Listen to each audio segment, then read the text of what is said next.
Frederick and Queen Mary hosted the Danish Council to a diner. A big incident occurred! It was meant to be an evening of refined diplomacy and cordial camaraderie, chance for the Danish royal family to host the nation's esteemed political leaders and cement the bonds between crown and country.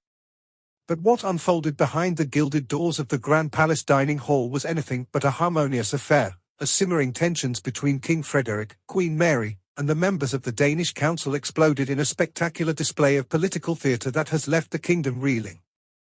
The trouble began innocently enough, with the royal couple greeting their guests with the customary warmth and pageantry that has long defined such state dinners. King Frederick, resplendent in his ceremonial regalia, led the procession into the opulent dining room, his queen at his side, a regal bearing radiating an air of gracious composure.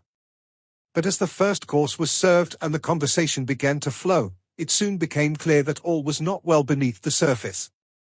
Subtle barbs and pointed jabs were exchanged between the monarch and certain council members, their veiled criticisms and thinly veiled resentments gradually building to a palpable tension that hung heavy in the air. The king seemed uncharacteristically agitated, his usual calm demeanor giving way to moments of unguarded irritation, recounted one witness, speaking on the condition of anonymity.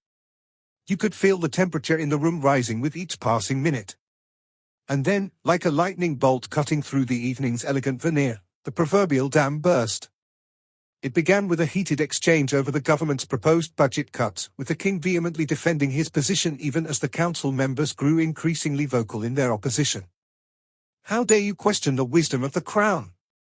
Frederick thundered, his face flushed with a mix of indignation and raw emotion. "We have guided this nation for centuries, and we will not be dictated to by a gaggle of self-serving politicians."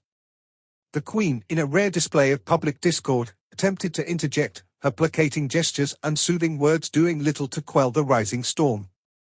Before long, the entire dining hall had become a cauldron of shouting, finger-pointing, and outright acrimony, as the once civil gathering descended into a full-blown political melee. Stunned onlookers watched in a mixture of horror and fascination as the king, his regal bearing all but abandoned, stormed from the table, his queen in tow. The council members, their own composure shattered, quickly followed suit, the sound of their heated debates echoing through the halls of the palace long after they had departed. In the aftermath of the disastrous dinner, the Danish public was left to grapple with the fallout, their faith in the institution of monarchy shaken to its core.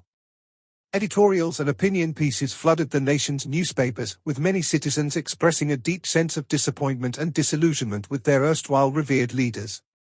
"This was not the behavior we expect from our king and queen," lamented one concerned citizen. "They are supposed to be the embodiment of unity and stability, not petty squabbles and political grandstanding."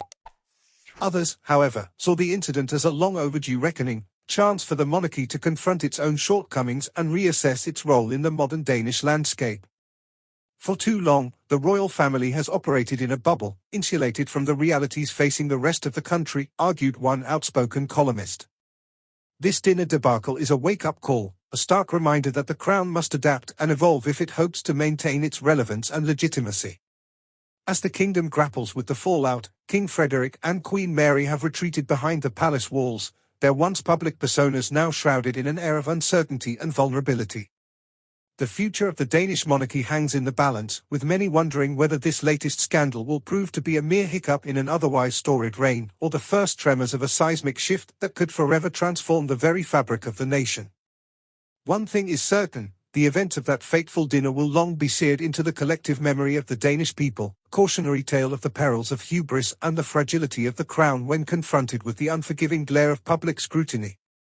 For the House of Glucksburg, the road ahead promises to be a treacherous one, filled with the need for humility, reform, and a steadfast commitment to the principles of democracy that have long underpinned the Danish way of life.